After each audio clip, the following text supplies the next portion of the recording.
Boa noite a todos. É um enorme prazer estar aqui novamente, porque é uma grande oportunidade de aprendizado quando falo para o auxiliar aqui fazendo um dos temas. Né? Eu aprendo muito com essa oportunidade de estudos. Todos nós, sempre quando a gente estuda, não há como não aprender, não evoluir, que é uma das nossas objetivos aqui nessa encarnação. Muito bem, então, nesse estudo que a gente vai falar hoje, além do Evolução em Dois Mundos, a gente também vai pegar um pouco do livro Perispírito, do Zimmermann, né? Missionários da Luz, e Evolução em Dois Mundos, tá bom. Obrigação e Ração. Mas principalmente Evolução em Dois Mundos, que é um tema muito complexo, é impossível esgotar ele hoje, tá? Mas a gente vai fazer um panorama geral e aprofundar algumas questões.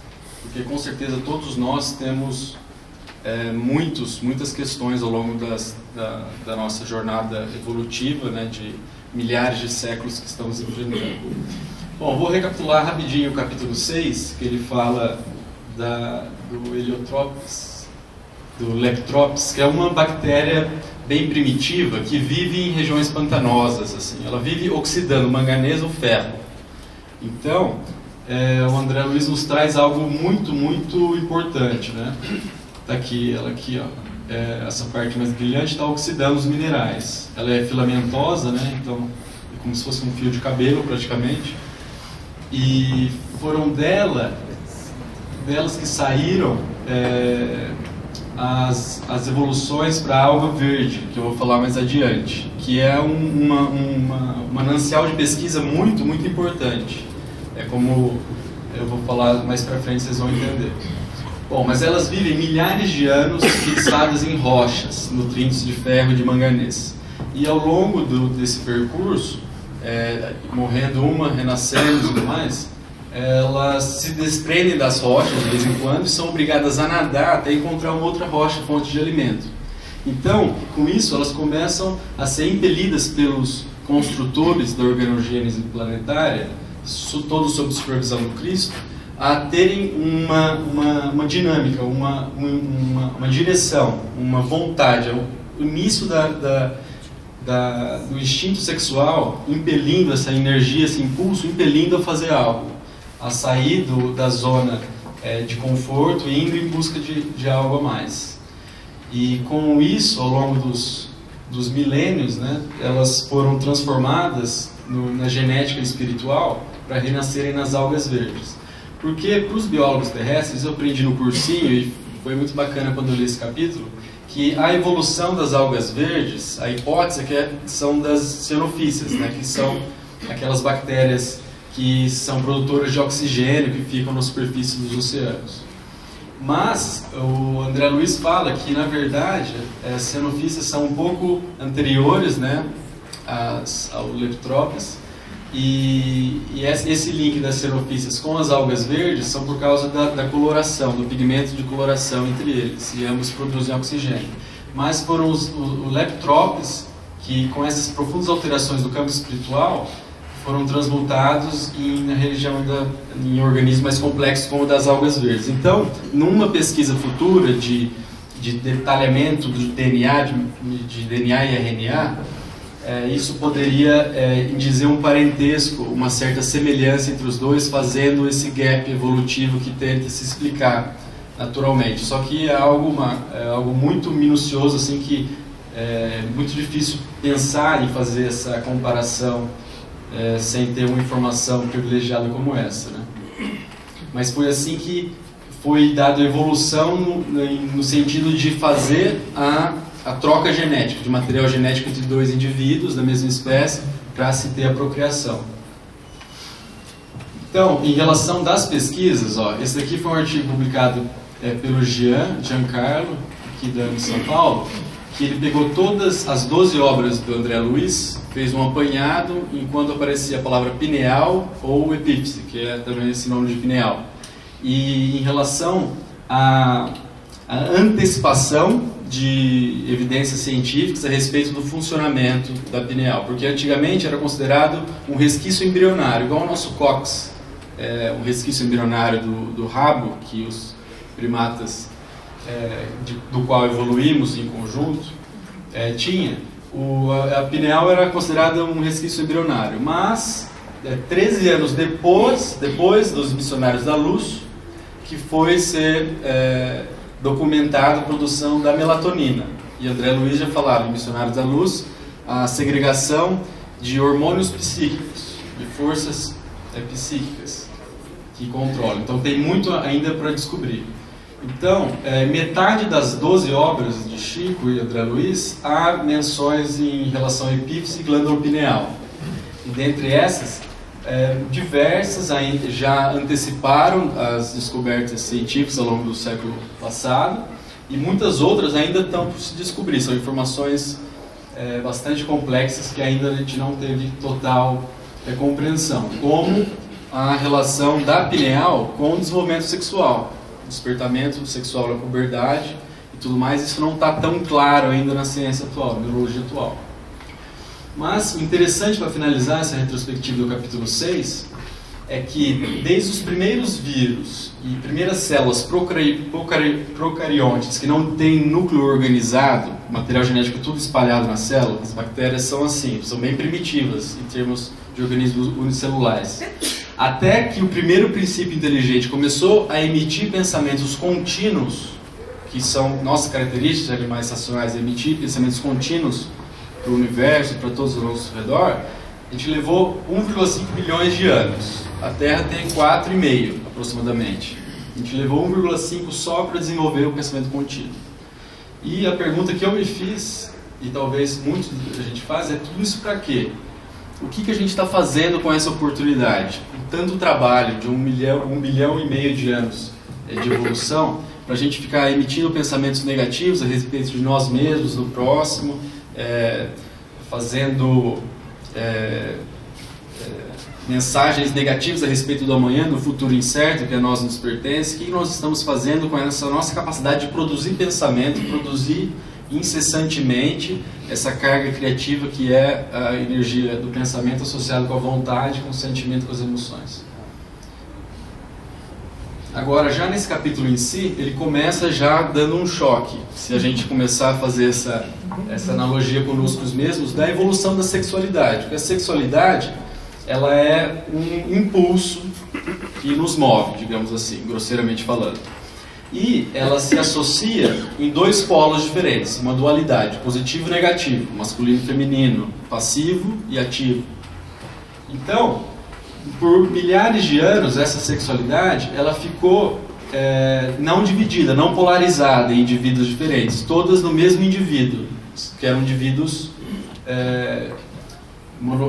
hermafroditas, né, unicelulares, unissexuais. Nessa flor, por exemplo, que são das fanerógamas. Fanerógamas são todas plantas que produzem flor, só isso. Aqui nós temos essa parte aqui mais, que é um objeto fálico, né, que é um tipo uma anteninha, é o órgão sexual masculino da planta. E esse daqui, que é um buraquinho aqui, que é um receptáculo, né, é o gineceu, que é o órgão feminino da planta. E os dois estão na mesma planta.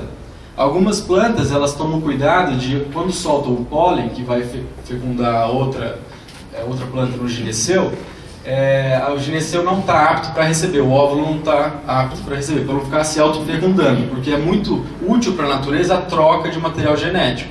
Se ficar sempre os mesmos materiais genéticos entre si, gera muita doença. A variabilidade, a diversidade é saudável para a natureza.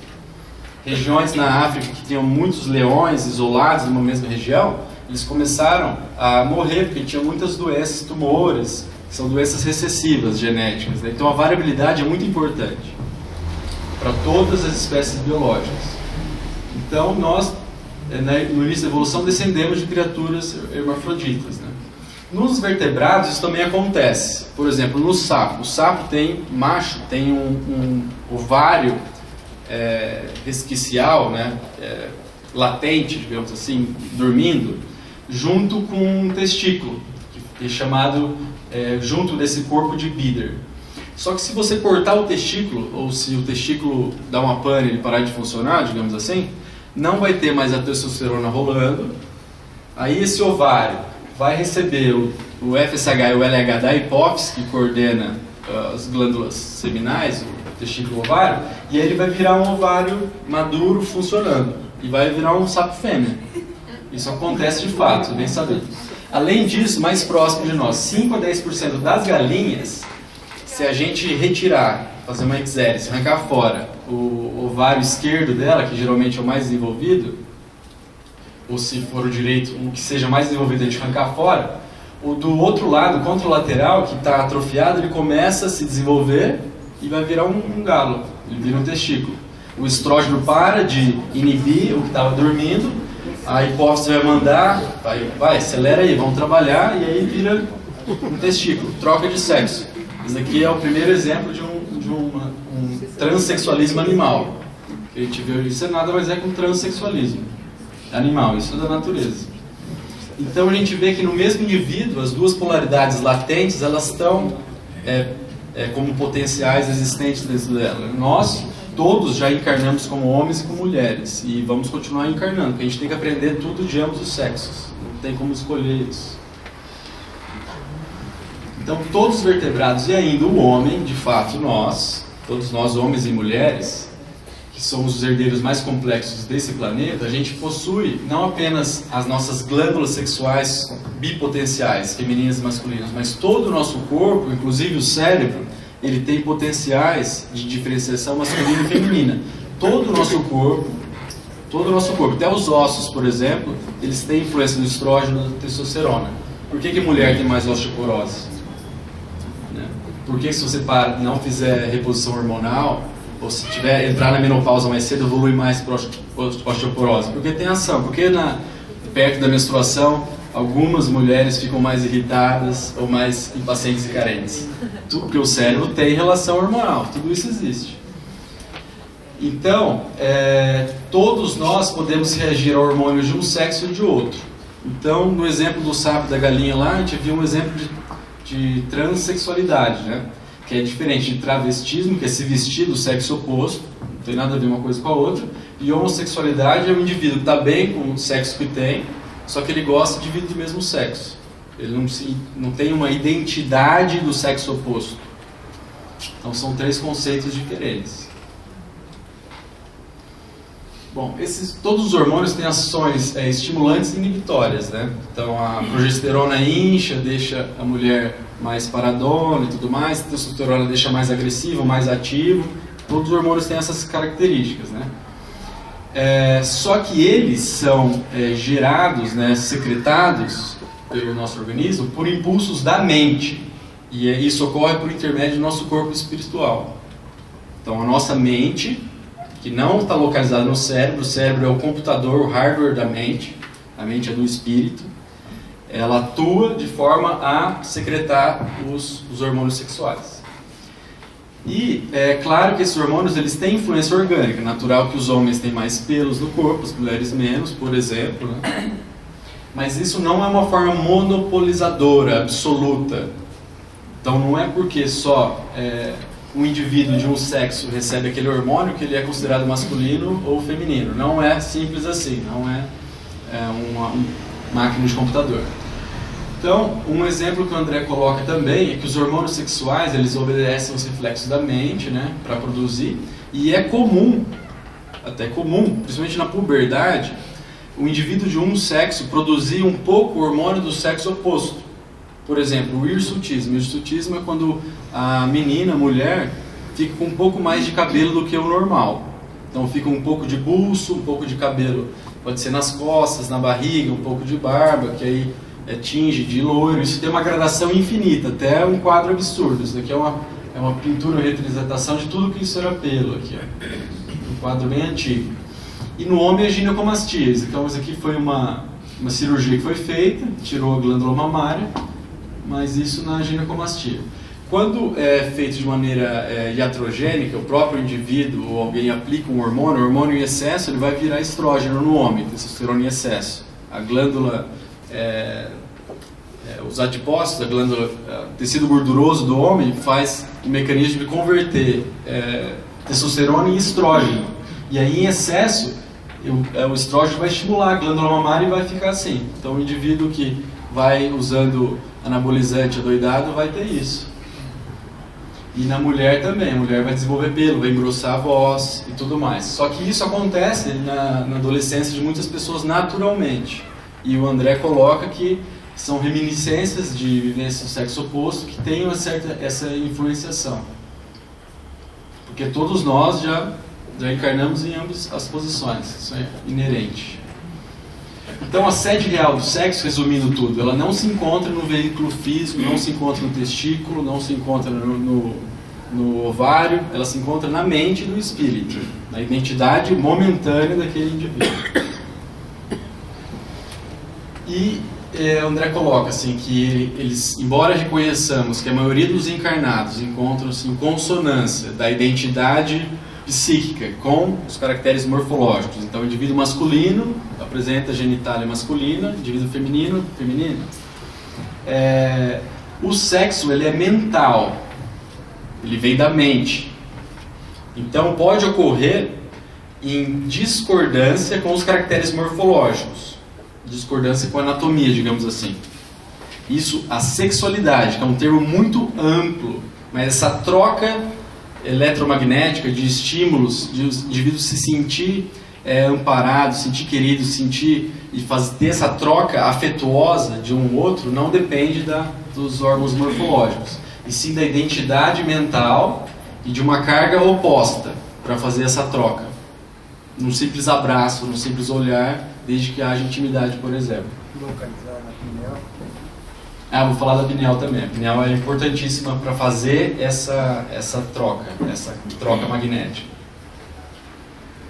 Então isso transcende a sexualidade, ela é mental, cascateia pelo corpo físico e transcende os órgãos morfológicos.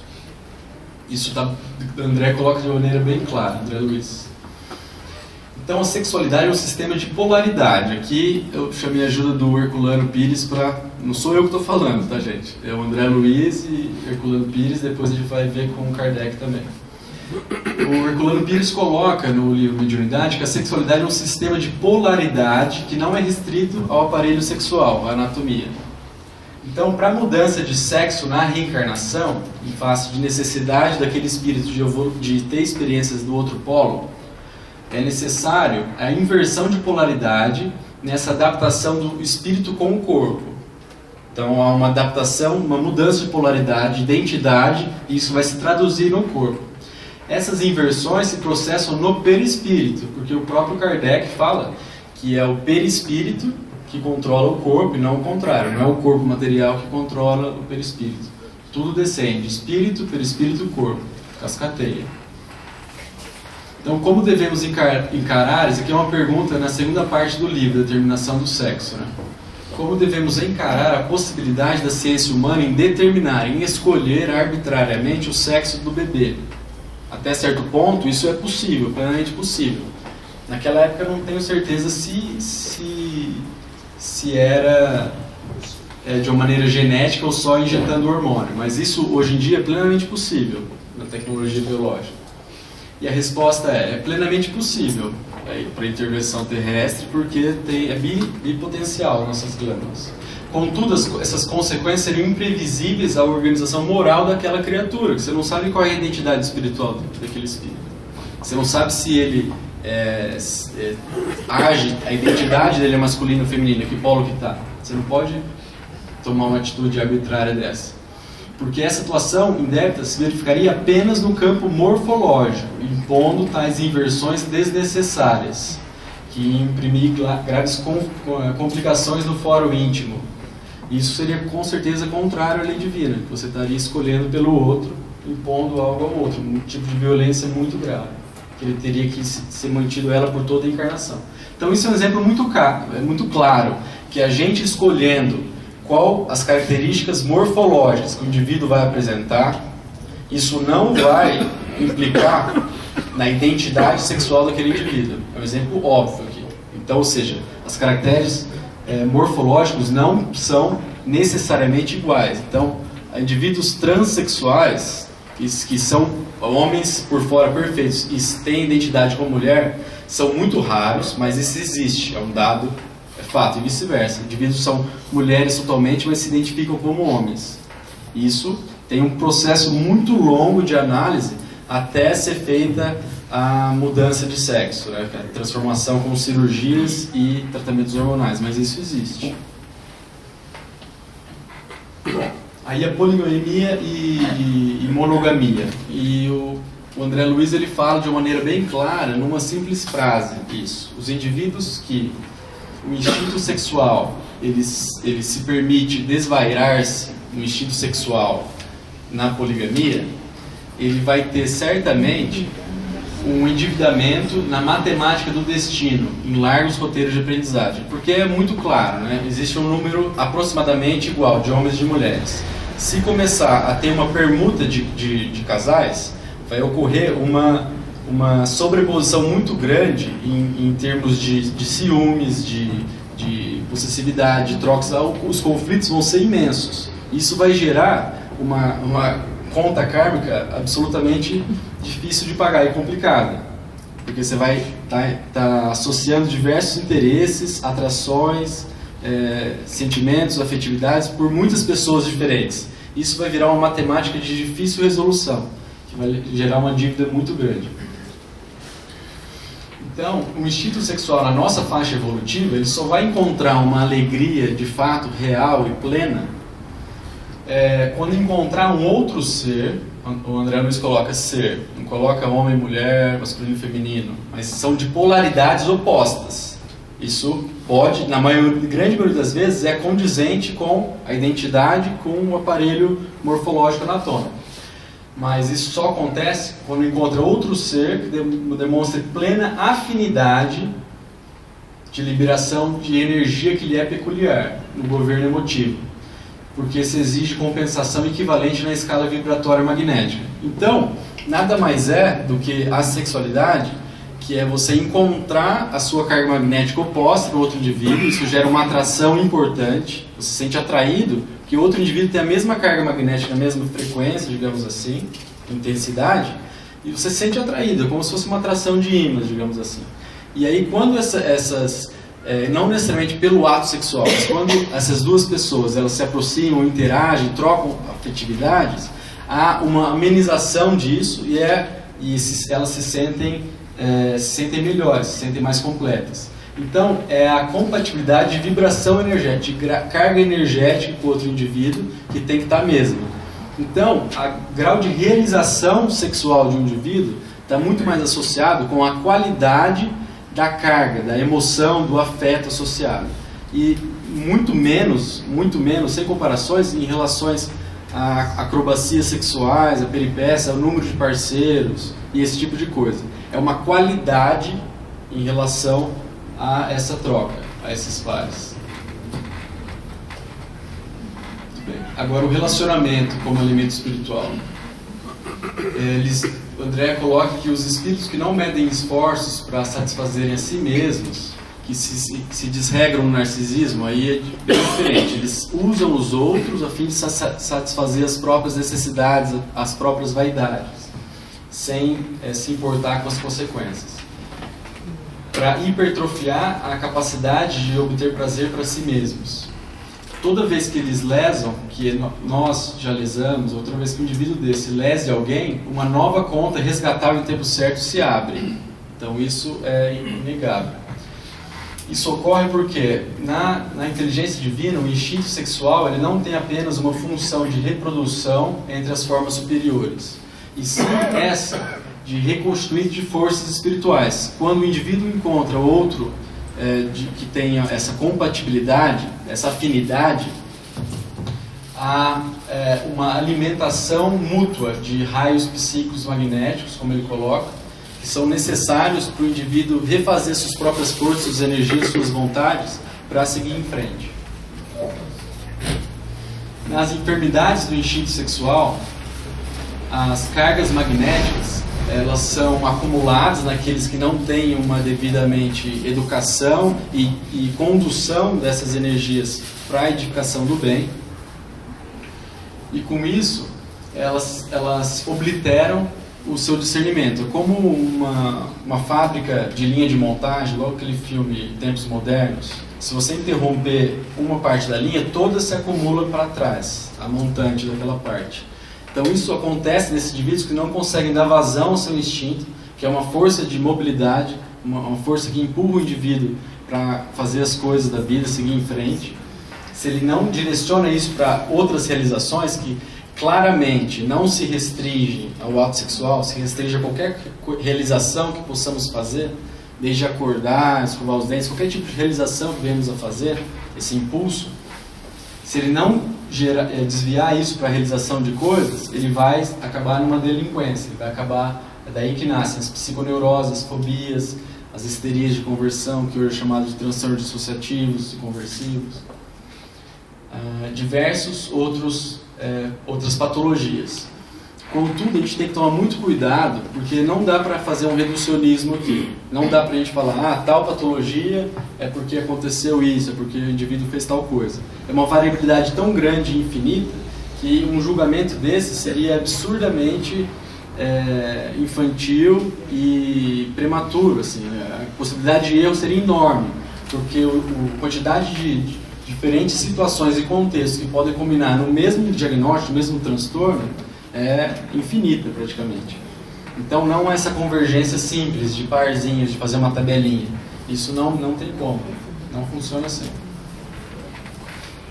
E ele coloca que apenas o conhecimento superior que está gravado na alma de todos nós, de cada um de nós, é que pode opor barreiras para a extensão desse conflito. Porque apenas traçando novos caminhos, novos rumos de criação para as nossas próprias energias, que a gente vai conseguir desbloquear aquilo que estava travado lá na linha de produção.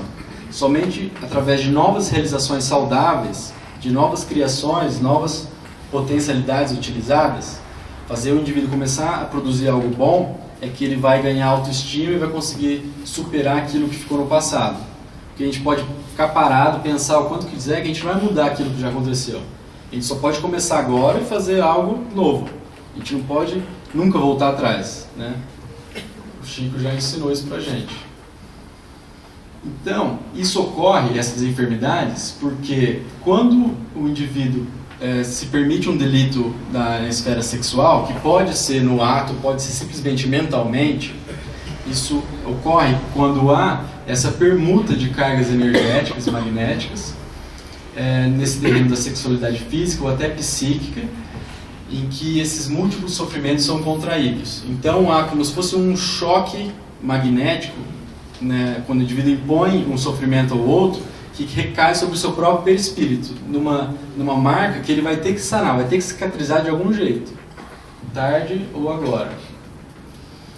Então, nada mais justo, quando nós forjamos as inquietações e problemas dos outros, através do nosso instinto sexual, que nós venhamos a solucionar-nos em ocasiões adequadas. E isso acaba, muitas vezes, por ocorrer por recebermos como filhos e como parceiros, como cônjuges, esses nossos credores, que vão precisar do nosso amor e da nossa renúncia, que muitas vezes requerem um sofrimento inenarrável para se sanar, para se exteriorizar essa marca adquirida e ser ela reelaborada. Aqui no Ação e Reação, que é a única parte que dá para falar sobre isso, ele fala que os delinquentes no sexo, quando voltam à carne, né, por impacto dessas vibrações desequilibrantes que eles lhe impuseram aos outros e refletem sobre si mesmos, muitas vezes eles reencarnam em situações lastimáveis, como mutilação congênita, alienação mental, paralisias, diversos tipos de câncer infantil, diversos tipos de doenças sem possibilidade de cura, de resolução total, porque é necessário, de alguma maneira, para extirpar essa ferida profunda perispiritual que foi feita.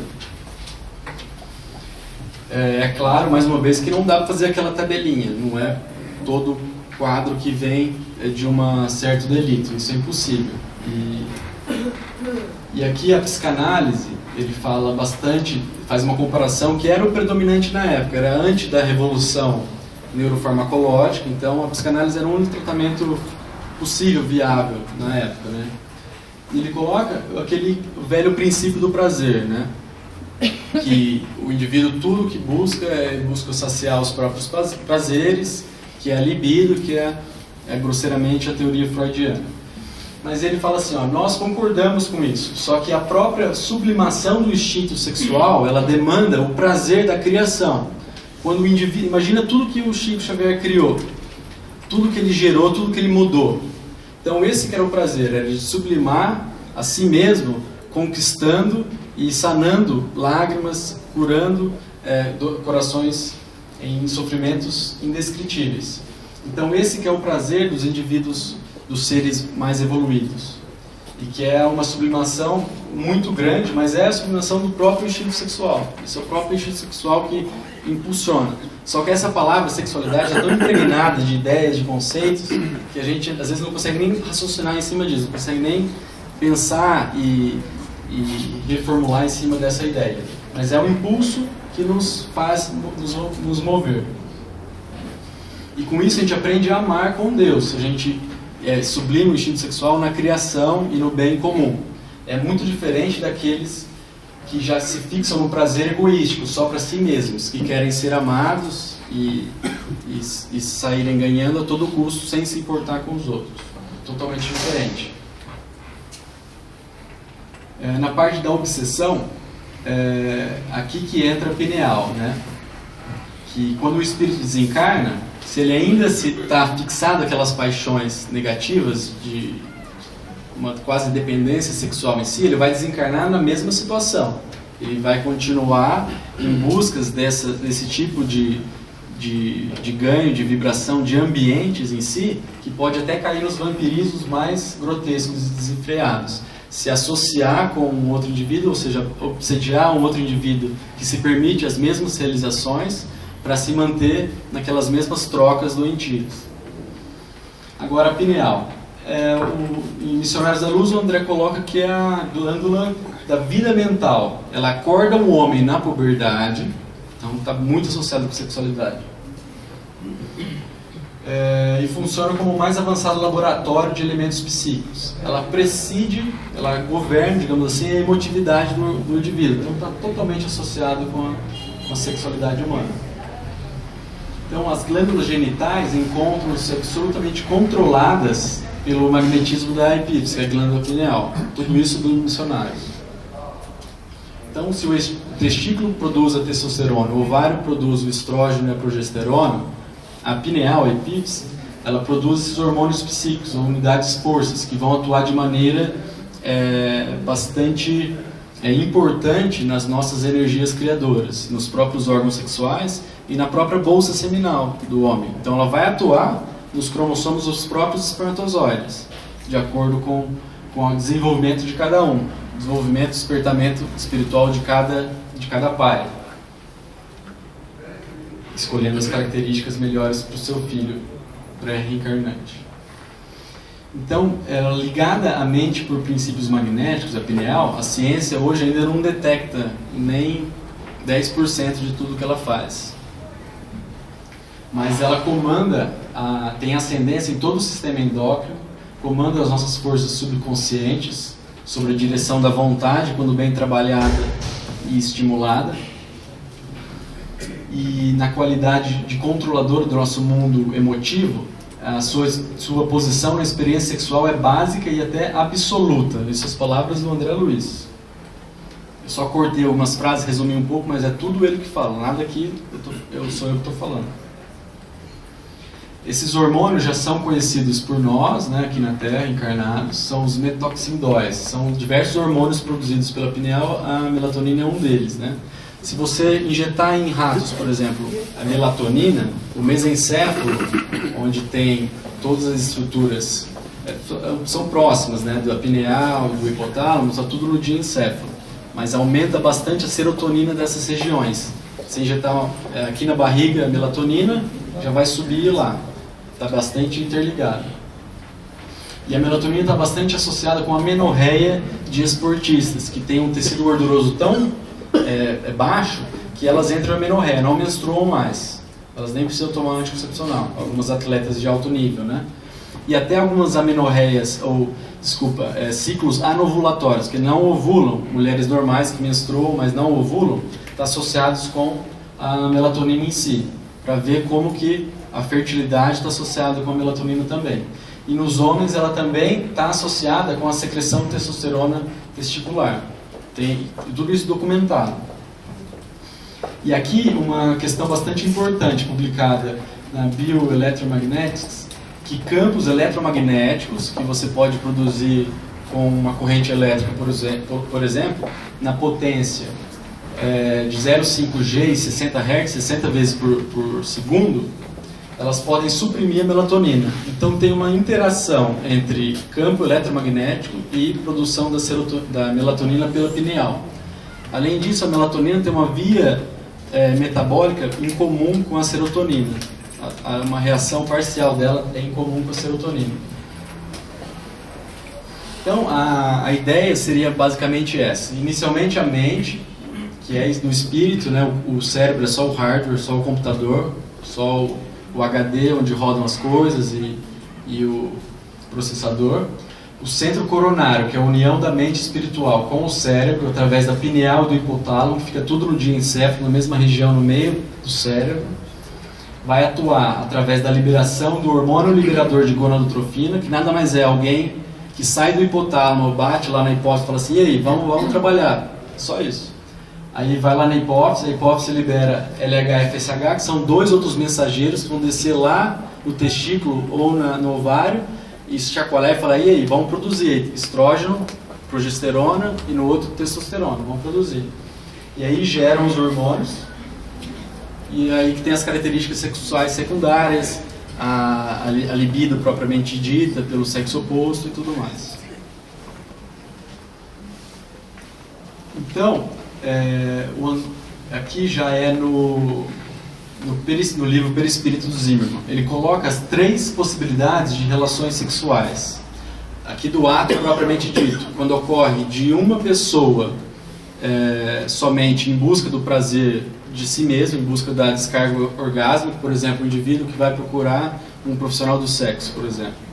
Ou no caso de um estupro, que é ainda mais grave, porque ele está cometendo algo contra o outro e contra si mesmo ao mesmo tempo, sem saber.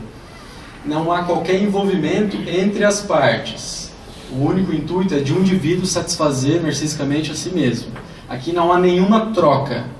Aqui é algo totalmente mecânico, primitivo, animal. Não tem troca daquilo que a gente estava falando antes, troca energética. Aqui, no segundo, é onde a maioria dos encarnados se encontram, em que há alguma busca mútua de prazer, mas com algum grau de afeto e de compreensão. De acordo com a demanda maior por afeto, compreensão e estar juntos os dois, e não tanto em busca de uma descarga orgásmica por si mesmo, quanto mais a busca for por essas demandas mais espiritualizadas, há maior troca compensatória bioeletromagnética, que a gente estava falando, que vai ter uma compensação energética entre uma polaridade masculina ou ativa com a outra feminina ou passiva. E aí que vai ter a satisfação, a plenitude, a sensação de realização, de satisfação total e não só biológica dos dois. Na terceira possibilidade, estou aqui, depois eu falo desse daqui. Na terceira possibilidade é uma qualidade de permuta sexual que ocorre sob um influxo amoroso. Aí a qualidade é outra. Há um amor de fato, real, de renúncia, de aceitação, de compreensão, o outro tal como ele é. Nisso há trocas psíquicas eletromagnéticas, uma união de qualidades que é sustentada pela simpatia, pelo afeto, pelo amor entre ambos as pessoas, os indivíduos. E que com isso há uma realimentação, não só de revigoração do perispírito, uma alimentação não só do centro genésico e do coronário, e sim uma troca energética com revitalização do centro cardíaco. Então o centro cardíaco, através do centro da capacidade de amar, de renunciar, há essa troca. E ambos se reconstituem, como se colocasse na tomada e recarregasse todas as baterias, entrando em alinhamento, entrando em equilíbrio, entrando em saúde orgânica, física e espiritual. Então é através das emoções, do grau de amor que se tem pelo parceiro, e não em relação a nada mais além disso, que se tem a maior qualidade de troca e de equilíbrio e de realização na esfera sexual. Aí o André coloca que o sexo é tão aviltado, aquilo que a gente está falando, só de falar a palavra sexo, ato sexual, já vem tanta coisa ruim na cabeça, tanta mistura de ideias, que a gente não consegue nem raciocinar com clareza sobre o assunto. É como se fosse um lago cheio de ondas se mexendo, que a gente não consegue olhar a superfície. Tem uma mensagem lá projetada na superfície do lago, mas tem tanta coisa mexendo lá que a gente não consegue ler nada. Então o sexo já foi tão aviltado pelos encarnados que os espíritos têm dificuldades de elucidar o raciocínio humano sobre isso. Ainda tem, ele coloca, ainda tem. Basta dizer que a união sexual entre a maioria dos encarnados se aproxima demasiadamente das manifestações dessa natureza entre os irracionais. Então é uma coisa tão feia que não dá para falar nada, resumindo para eles. Né? Ainda não tem como eles nos ajudar bastante. Mas se a gente estudar esse capítulo a fundo, dá para entender muitas coisas.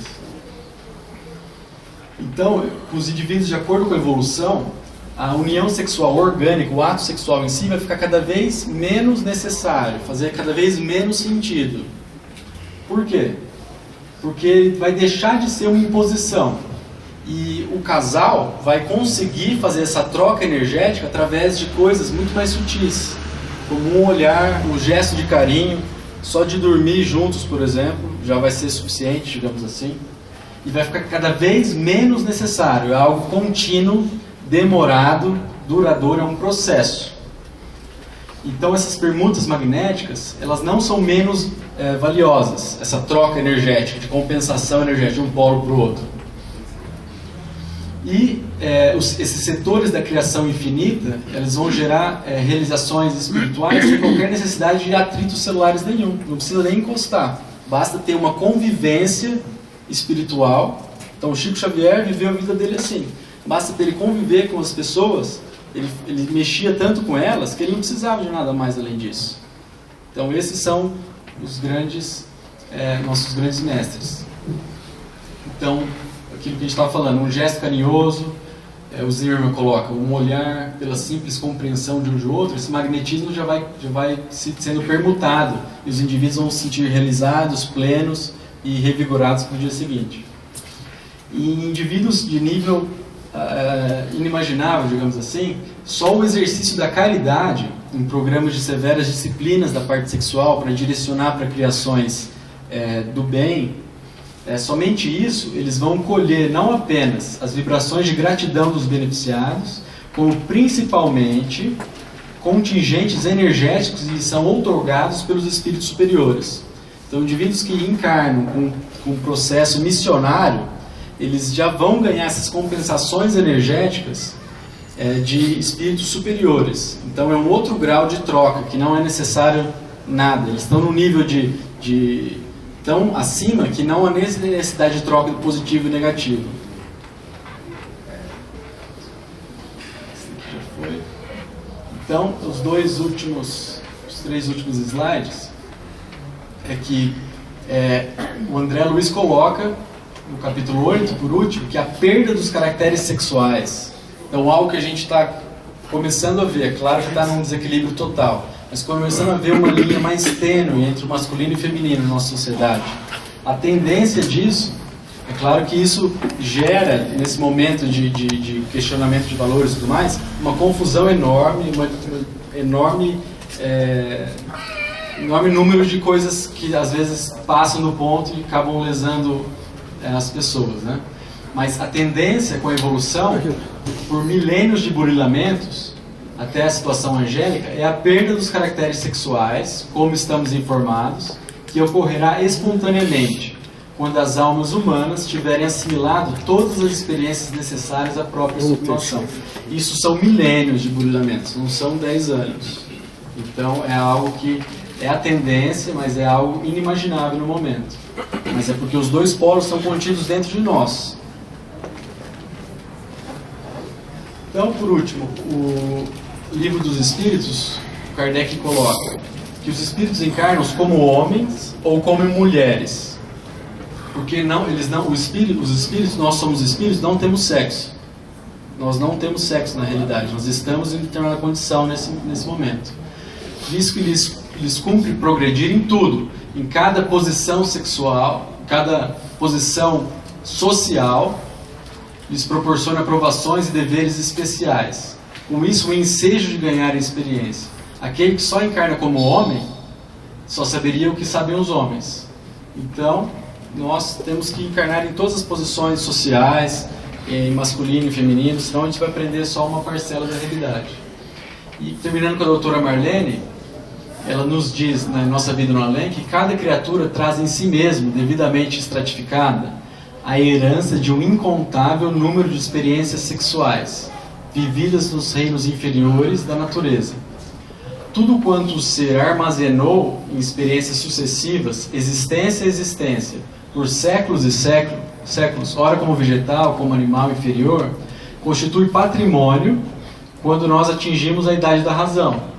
Então nós recebemos assim na fase hominal um mundo de impulsos genésicos que nos compete educar, reajustar diante das leis divinas que regem a vida. Ou seja, a gente tem 1,5 bilhões de anos nas costas para tentar equilibrar agora. É um trabalho imenso, mas tem jeito. E a gente está no mesmo barco para resolver isso.